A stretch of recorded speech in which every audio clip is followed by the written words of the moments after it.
Assalamualaikum warahmatullahi wabarakatuh. Kembali lagi bersama saya Muhammad Zulkarnain.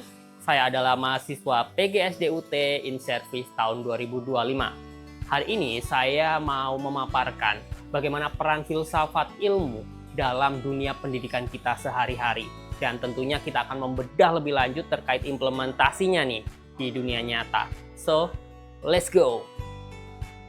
Filsafat ilmu bertugas sebagai penjaga, menjaga nalar kritis, berpikir ilmiah, yang tentunya memiliki landasan moral.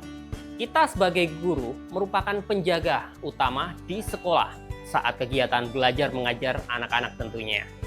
Sebagai guru, kita harus peka, tipping point anak-anak dalam mengembangkan critical thinking mereka. Masa-masa SD merupakan masa awal mereka berpikir kritis, dan hal ini harus terus kita biasakan dengan cara melatih mereka setiap hari untuk berpikir kritis dengan menggunakan metodologi ilmiah, dan tentunya dengan itu anak-anak nantinya akan menjadi individu yang berkualitas.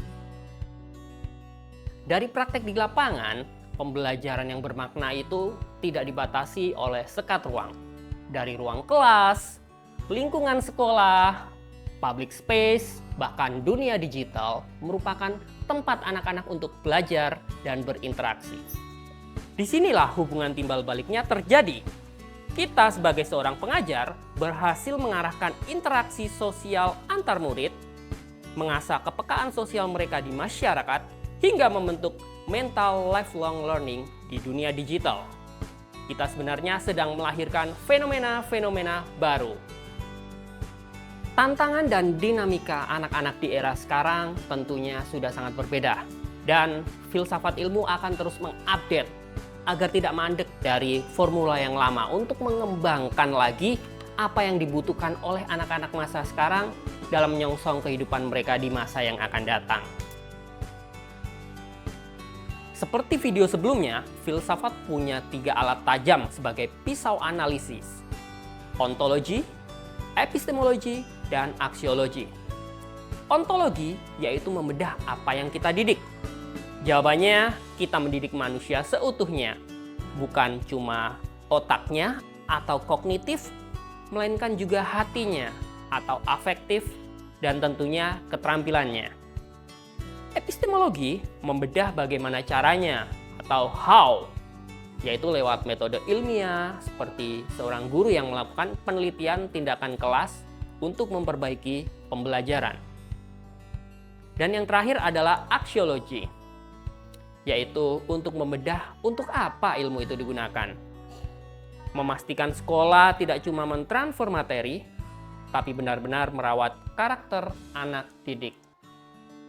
Terkait contoh konkret penerapan filsafat ilmu di dunia pendidikan, kita bisa melihatnya langsung pada payung besar pendidikan kita, yaitu kurikulum Merdeka. Contohnya dalam kebijakan, pemerintah saat ini sudah tidak melakukan ujian atau behavior kaku di setiap individu, melainkan lebih kepada keadilan sosial bagi anak-anak atau lebih menerapkan humanisme. Sehingga saya rasa pemerintah saat ini lebih menghargai keunikan setiap individu dalam anak-anak itu.